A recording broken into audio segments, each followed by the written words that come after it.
Welcome to the Author's Porch, where every good conversation happens. Sit back, relax, and enjoy the ride from author to author. We want to give you an experience where you learn and enjoy the conversation. Authors tell you about their journey, you learn about new books, and at the end of the day, you go home with a smile on your face because the Author's Porch is a beacon of light, bringing you home to the family you never knew you had. We hope that you enjoy the show.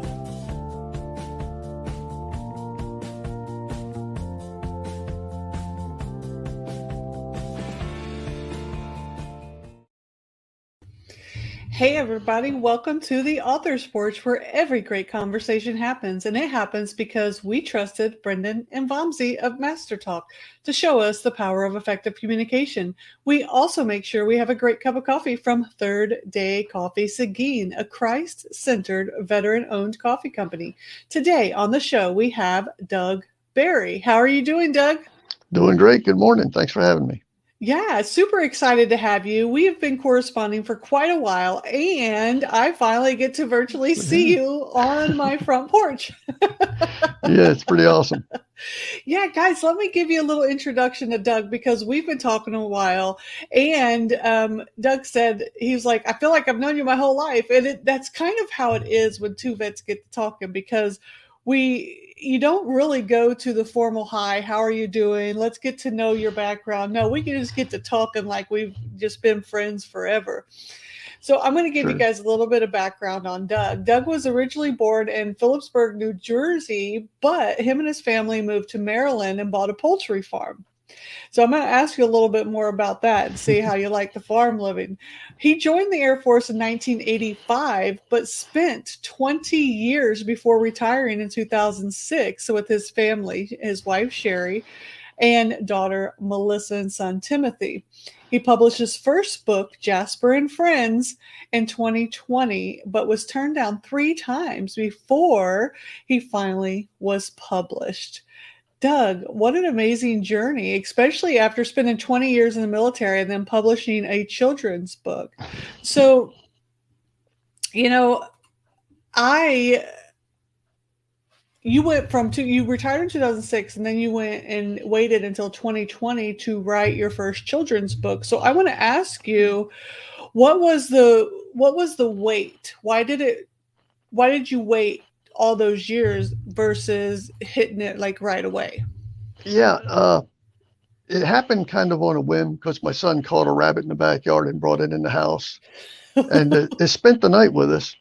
And after we let it go the next morning, I looked at my wife, Sherry, and I said, what was this perspective from the rabbit? It just seemed like it was a perfect little children's story. So I sat down and I whipped out the book in about 20 minutes. I think it pretty much wrote itself. It was just so interesting.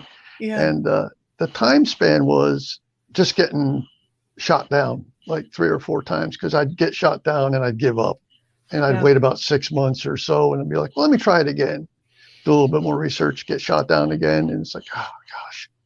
And then COVID hit, and I'm sitting at home and I'm thinking, I'm still going to work. I worked at Lowe's at the time, but I'm thinking, what better time to try it again?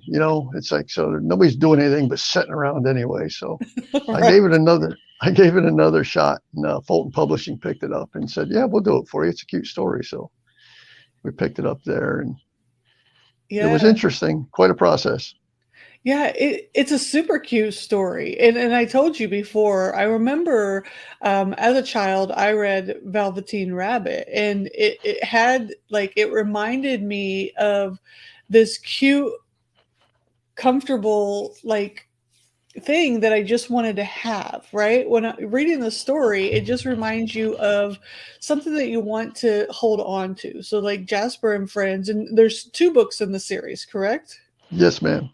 Okay, can you tell us more about book 1 and book 2, and what made you continue the series after just on a whim, your son well, first off, them darn kids, they bring in everything, right?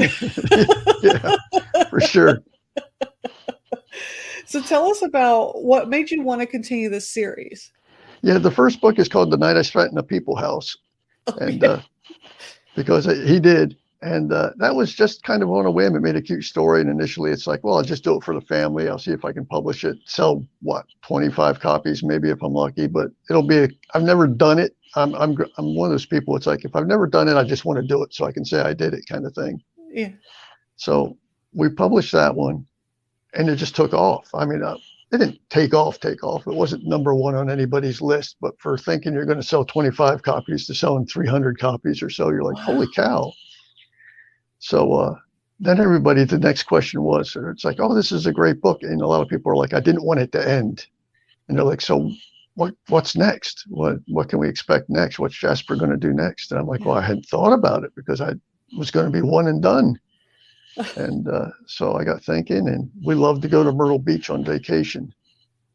So Yeah. it's like, well, what if Jasper goes to the beach? And he's never been to the beach before. So it's a whole new experience for him. He's never been to the beach. So that's what the second book, uh, A Day at the Beach with Jasper and Friends, is about. A new little, it's a swan, moves into the pond that they live around Uh-huh. and says, hey, on the way here, I found this really cool place. I think they call it a beach. We should go on an adventure there someday. So that's where that goes. That's how that takes off.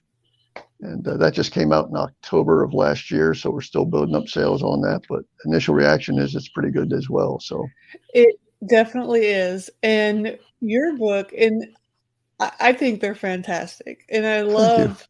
I love one of the things I love. So you sent me a signed copy of Jasper and Friends, The Day at the Beach.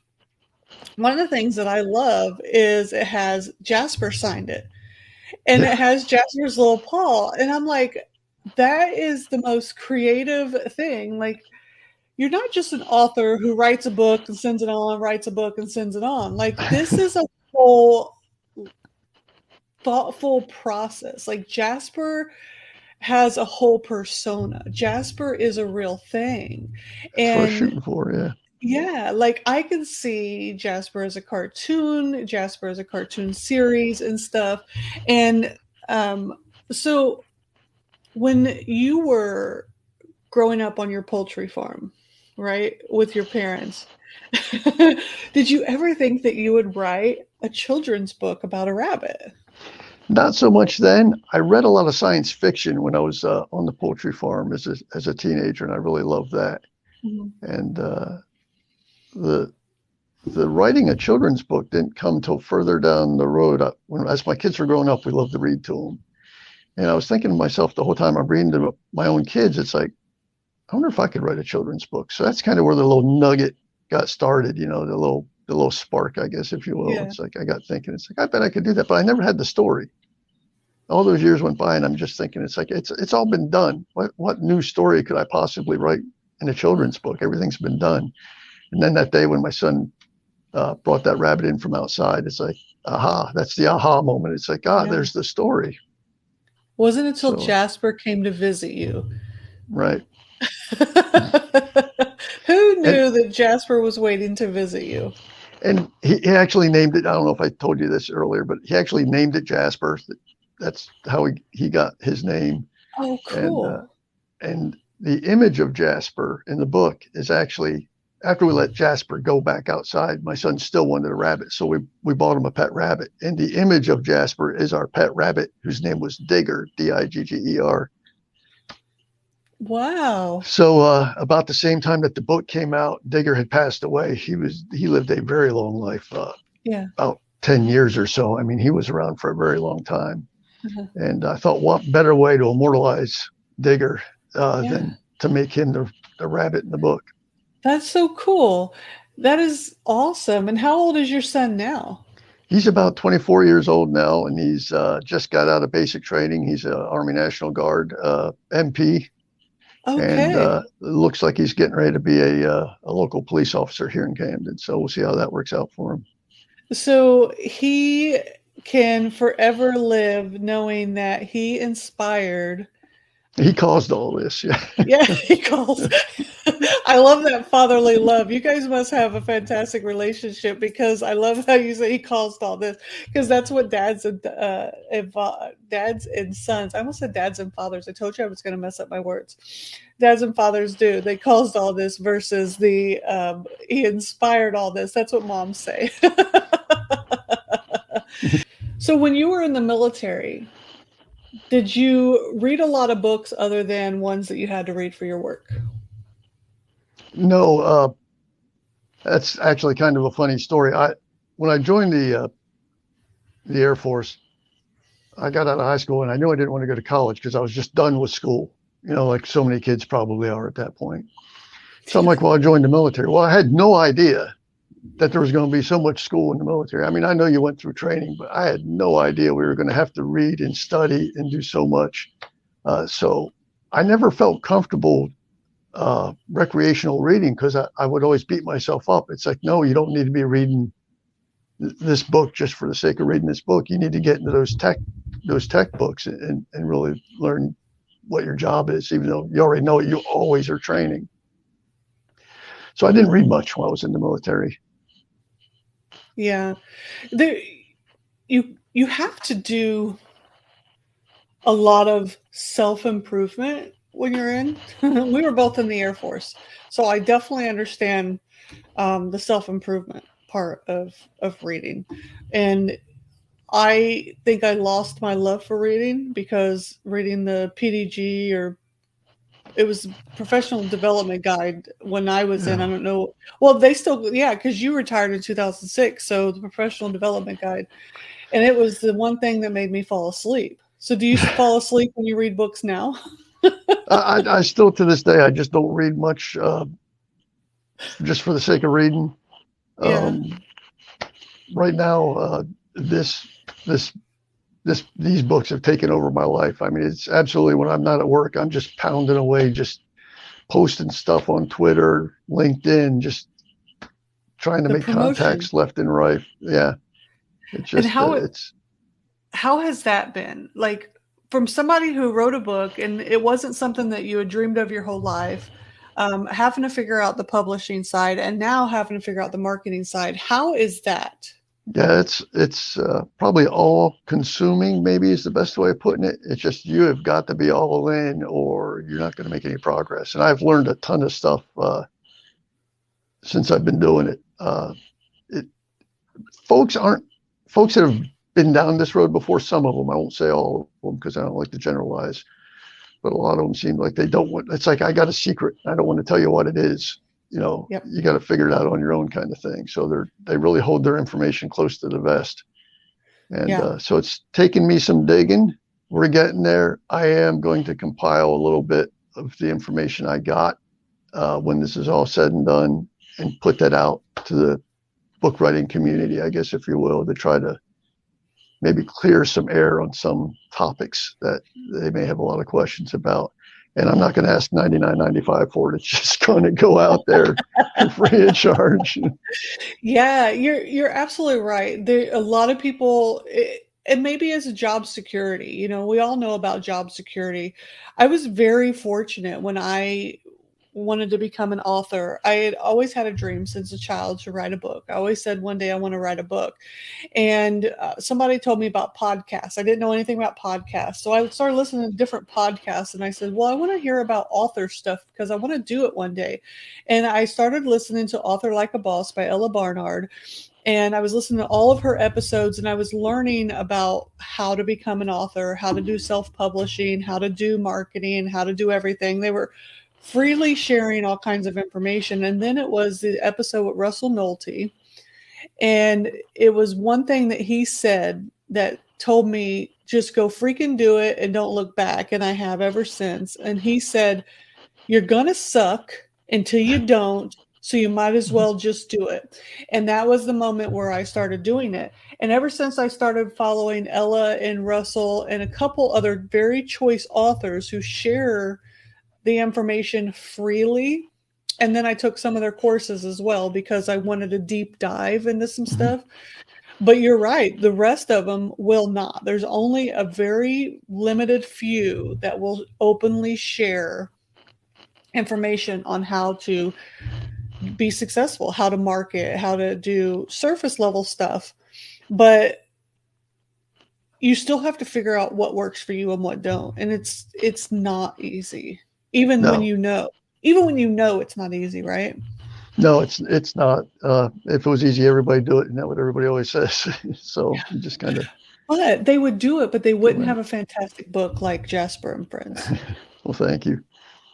So we recently did a little thing where me, you, and a fellow author, Elizabeth Johnson from Playtime Multi, the director of marketing over at Playtime Multimedia and Publishing, came up with a great idea. Us three had hardback books, and we decided to have this traveling book club type thing that we're going to be doing. And Jasper and Friends, Roscoe and Charlie travel to Germany, and just like my dad, are going to be traveling to different locations and getting little stamps inside of the book and being able to go and see different places. And we started down here with Starbase, which is Elon Musk's Starbase down here at Boca Chica. So Jasper and Friends got to get its picture next to a rocket, Yeah, Starbase rocket.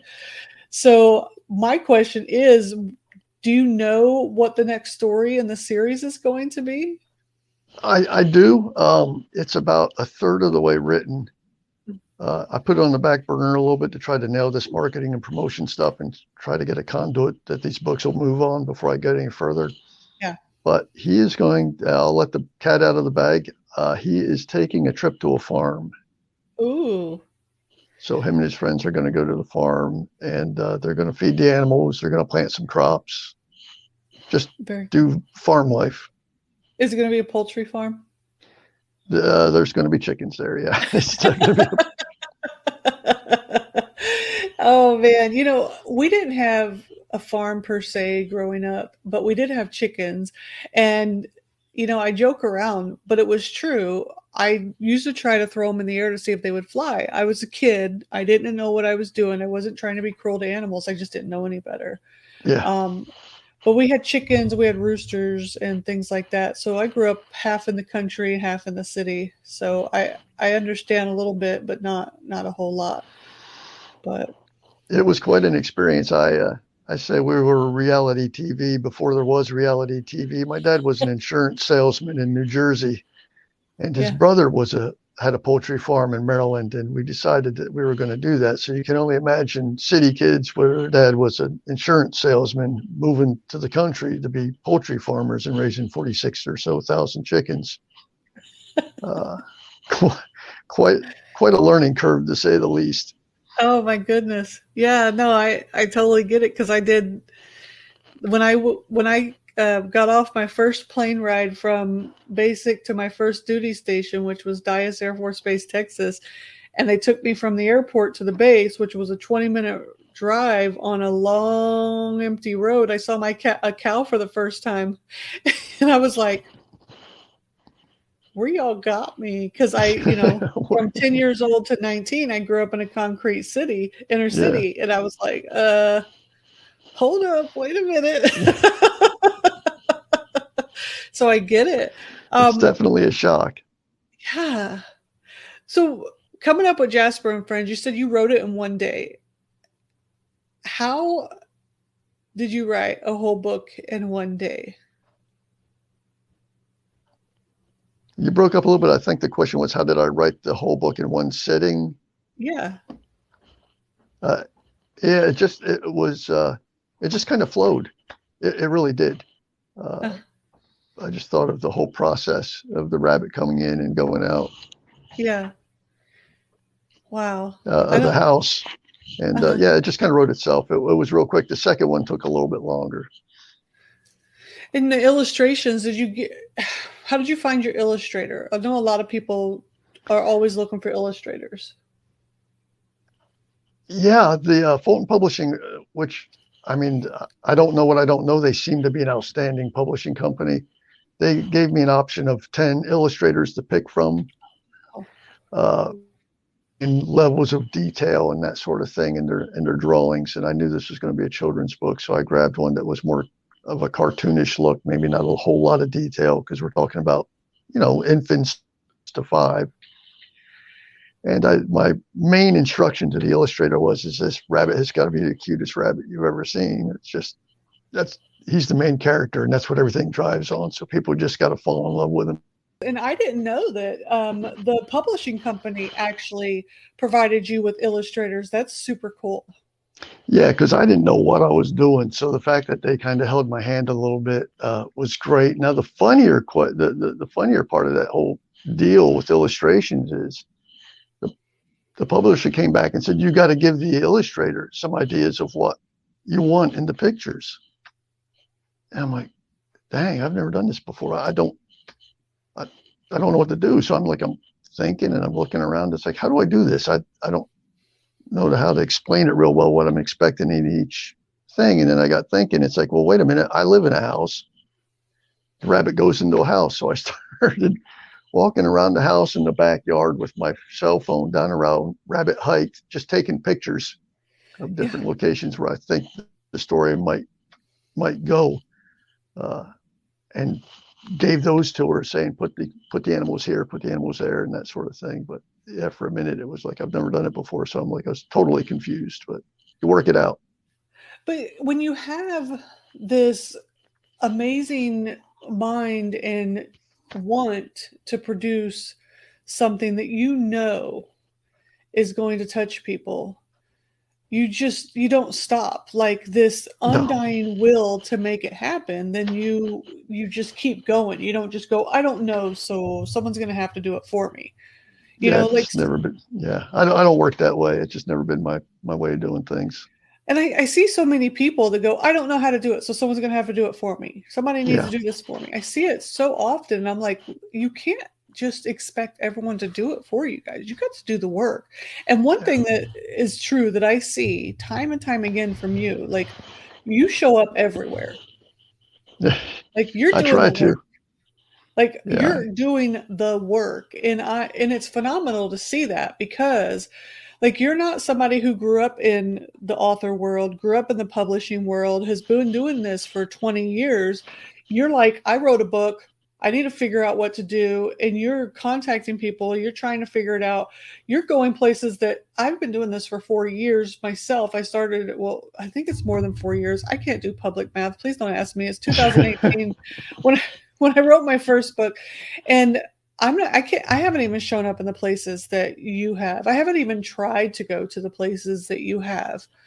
And I'm like, wow, Doug's really doing the thing. And then you're I asking me questions, and I'm like, wow, Doug's asking me questions. This is cool. Like, congratulations, because it's phenomenal to see that from people. And I just go, more vets should be writing books because they know how to get shit done. yeah, yeah. It's what I've come to say is I don't know what I'm doing, but I can outwork most of the people that are probably out there doing what I'm doing. So Amen. I'll just outwork them. Amen. That's what I'm talking about right there. And one of the things that I recently saw you doing was working to get your books within stores. You are in Barnes and Nobles locally, is that correct? Yeah, I'm everywhere online. I've got some limited uh, stock in like indie bookstores. Um, but my goal is to really get it into a national bookstore. Yeah. Yeah. And I know that I think you've I'll been working really hard on that forefront as well. So, with all the things that you have been doing, what would you say is the number one piece of advice that you would give to anyone trying to market, write, or become an author? do a little research ahead of time. I fell into it and had to really back up and learn a lot real quickly. Um, a piece of information I did see, it's a problem getting into national bookstores. I think maybe because of my publisher, I'm still learning some stuff with that. But something I learned is if you get an idea what story you want to put it in, do a little bit of checking into things. if you want to get into a national store, my advice would be go to the store that you would like to get your book into, and look at some of the books that are in the genre of the book that you're writing. Look at the authors and look at the publishers that are putting books in those stores, and target those publishers with your story first, because they already have a path to that store. Mm. So that would be my big hunk of advice. I didn't do that. I found that out after the fact, that that was probably a better idea than the way I did things. Hmm. Uh, but that is, I think, a valid piece of information. I'm not going to say it's going to work, but it's a more sensible approach than the way I did it. Yeah. That's a good piece of advice. I never thought of it that way. I always, looked at the book and looked at the information on the book, but I never thought about the publisher itself. And that's the first time I heard that. So thank you. I always Yeah. love new pieces of advice, new pieces of advice. So thank you very much. What do you have as an upcoming project? Just I think it's going to be called Farmer Jasper. Jasper at the farm. I'm not sure of the title yet, but Yeah. he's going to get out to the farm and do some stuff. So that'll be a fun thing to do.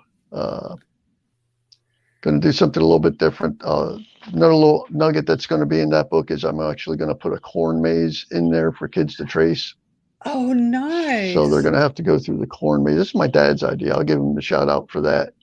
Uh, Hey, Doug's dad. Thank you. I love mazes.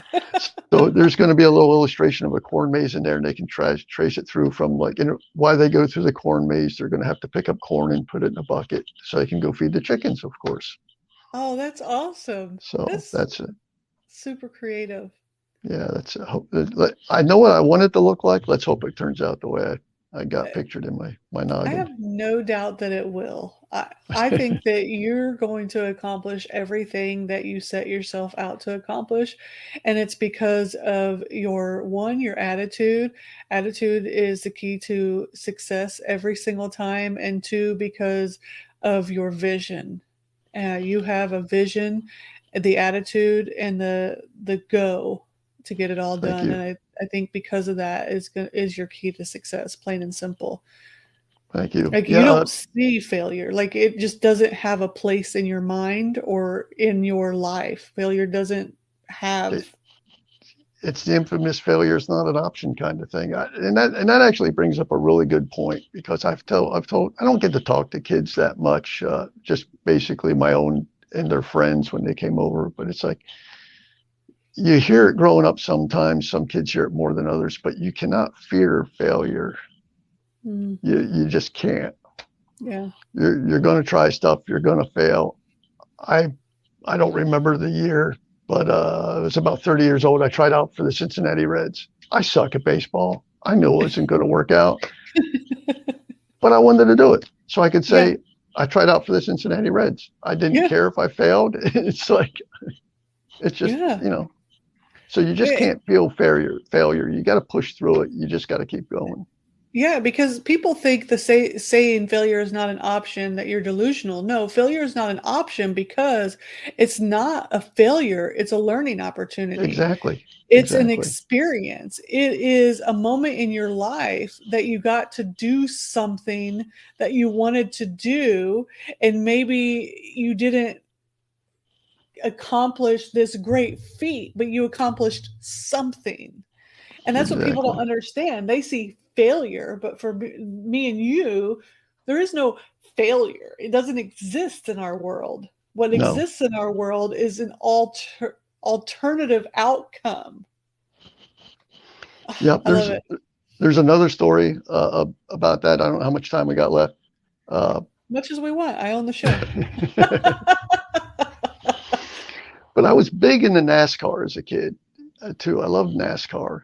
And when I was thinking about what to do with my life, it's like, do I go to North Carolina and see where that takes me, or do I join the Air Force? They were my two decisions.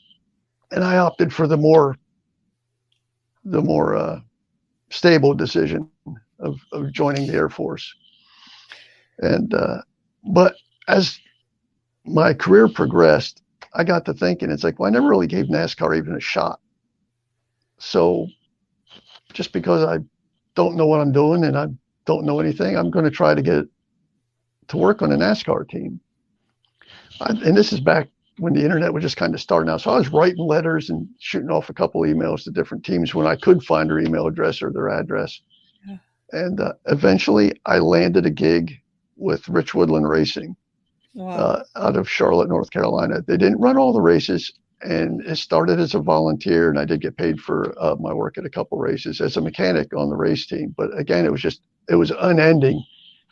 And the work I put into that, I think, well, maybe it was equal to, but maybe a little bit more than the work I've got so far into my books, because that was just endless. And I literally endless amounts of emails and handwritten letters out to teams just trying to find something. And my first NASCAR race I ever went to go see was Dover, Delaware. And the only actual NASCAR Winston Cup race that I worked as a mechanic was Dover, Delaware. So it kind of went full circle after about 7 years of just kicking around. But Wow. got to see some really cool things, meet some really cool people doing that too. So that was quite an experience. But yeah, it just goes back to that never give up. You just can't give up and you can't worry about failure. Yeah. So we've got Doug the poultry farmer, the man who tried out for the Cincinnati Reds, NASCAR race mechanic, Air Force veteran, children's book author. Like that's Pretty a eclectic. freaking resume right there, Doug. Like, come on. Like we didn't have all that in your bio. Come on, we need all that in your bio. It was a lot of. I got a fender out in the garage from the last race I worked with Rich Woodland Racing. They put a decal on the side of it that says Doug's last race. So I got that little hunk of fender hanging out in the garage. That's hilarious. Man, you have done some But stuff that you're an extremely humble person as well. You don't go out tooting your horn like I'm the best thing on the other side of sliced bread. no, You just say, I'm Doug. Like it's yeah, you know, I'm Doug and I don't give up. I guess you just yeah. keep But I pushing mean that forward. right there in of itself is an amazing intro. I'm Doug and I don't give up. And then if people literally afterwards knew of all these other things, they would be in awe. Like I'm Well, in awe. thanks. I didn't know all the other stuff. I'm like, holy cow, I need to I need to kick my own ass into gear over here and get some stuff done. Man, Yeah. so if people want to read about Jasper, what I already put it in the comments here, but what is your website or place that they can go and get a copy of Jasper? The website, which is a work in progress, is just a cheap GoDaddy.com website, is www. I don't know if you even have to say that these days, but www.jasper-n-friends.com. That'll take you there. And it's not as updated as it should be because it's quite honestly taking a little bit of a back burner to me, literally just hitting the marketing and the promotion stuff just nonstop, day in, day out. Yeah. So that's that. As far as where you can purchase Jasper's books, everywhere online. Just I look daily to see if there's a new store that pops up, but it is almost literally everywhere online. Amazon, Barnes and Noble, Books a Million, Walmart, Target. They all have Yeah. them online. And there are some links in my on jasperandfriends.com. There's a buy page that has some links to the first book, but that should tie it to the second book. I haven't had time to put the links to the second book in there yet. Okay. And you'll also find, for lack of a better term, a games page on jasperandfriends.com. It'll have coloring pages you can print out in color. It's got some search a word stuff going on in there. And there's something else in there which is escaping me at the moment. I've got a Zazzle.com storefront where you can go in and get what they call swag, I guess these days. So you can get Cool. Yeah. your mug with Jasper with the cover of the newest book on it. You can get a pillow, a throw blanket, a onesie. Seriously, you can get a onesie, a Jasper Yeah, onesie? yeah. Oh, come on, guys. You all need that Jasper onesie. I'm a throw blanket girl. Like, give me a new throw blanket because my dogs always steal all my throw blankets that I have. So, I Yeah. mean, So that's I can't think of anything I may have missed. It is just that I want to get them in stores. You mentioned earlier about a cartoon. I've had that mentioned to me before. It's like folks are like, I can see this as a cartoon. Well, I have no idea. Just like I had no idea how to author a book, I've got no idea how to even get involved in something like that. But maybe after, you know, 4 books, 5 books, and they're still selling. I'm Yeah. not going to say that that's not going to happen, but that's down the road. That's I've got enough stuff on my plate right now than to try to figure out something else that's new to me. Yeah, we need Cartoon Network just to make it happen. So Cartoon Network, if you end up watching this, Jasper and Friends needs to be a whole cartoon. So just get a hold of Fulton Publishing and Doug Barry. I almost said Brown Barry, and make it happen. Because I used to wake up every Saturday morning, even after my kids stopped watching cartoons, and I would watch my cartoons. I would totally watch Jasper and Friends. Just saying, guys. Yeah, I think it's got a I think it would have a chance. Yeah, because I've watched I really do. cartoons and little lessons here and there, and I mean, it's just I think it's super cute, and I think it has definitely a place. Um, Thanks. so, is there anything that you want to make sure we get out there that we haven't talked about before we head out for the day? Because I could just sit, you get two vets sitting on a porch having a cup of coffee. We could talk all day long, but I also want to be cognizant of your time and our That's for viewers as sure. well. So, is there Sure. anything that we haven't talked about that you want to make sure we hit on? I don't think so. I wanted to get the word out about where you could get the books. That's the Yeah, main thing because I'm in marketing and promotion mode, exposure yeah, mode, for sure. and so that. Oh, I do want to do got some stuff. I got a little note thing here. Let me just if you'll indulge me for Yeah, just a for second here. I've sure. got some notes. I've got a book signing at a store called Needful Things here in Camden, South Carolina on the 26th of March. I've got, let me see, I got April 9th written down here. Oh, April 9th, I'm going to have my books displayed in Norfolk, Virginia at a book fair called Kids Books and Brunch with Story Time at the Kroc Center in Norfolk, Virginia. I won't What be there, but my books will be on display. what date is And that? I'm sorry, What date is that? that is April 9th from 10 to 2 p.m. I'm putting it in the comments that way people can Cool. check it out if they want. And a little bit of self-indulgence. My books have been placed and donated in some schools and county libraries in Maryland, Virginia, South Carolina, and Georgia, to include Child Development Center here at Shaw Air Force Base and some child care centers. So That's super we've cool. been busy. Yeah, that's a lot. Yeah, we're targeting promotion in Virginia Beach, Maryland shoreline, like Chincoteague, Assateague. Uh-huh. I've got somebody that's going to go out to the gift shops in those areas and see if we can't get it plugged into their stocking the books. So Wow. we'll see how that works out this summer or this spring. That's super cool. You've been busy, and I commend you for the hard work that you've done. Most people aren't willing to do that. They just stick to the online stuff, but there are still a lot of in person things that you have to do that a lot of people are forgetting. So, congratulations on your first two books, and I am excited to see the continuance of the series and to see Jasper and Friends as a favorite family household name in the future, in the near Well, future. thanks. Thanks. We're going to keep getting after it. That's for sure. Yeah, well, I've had a great time, Doug, and thank you so much for Me as being well. here with us. And we'll make sure we keep an eye out for everything Jasper and Friends, and we'll let you know. The next location is Cape Canaveral, so they're going to go see Oh, another rocket out in Florida, Cape awesome. Canaveral, and we've got another place lined up, but it's going to be up in the Northeast after, and we'll announce that where Jasper and the other books are going to be going after that. So Cool. we will definitely keep you in the loop, keep everybody in the loop. We'll be sending out pictures and updates and everything as we go to each location. Awesome. It's been fun Awesome. for sure. Can't wait to see where it goes. Yeah. Well, guys, don't forget to come back each week and watch us either live or on the podcast right here on Facebook. You can ask Alexa or Siri to play our latest episode. Head to our website, catch our latest issue of the magazine and blog post. We have a new magazine coming out the 4th of April. Make sure that you get your poems, your articles, advertisement, book recommendations, book reviews in by the 1st of March. We want to continue making authors' dreams come true by providing them a platform to shine. We'll see you guys next time.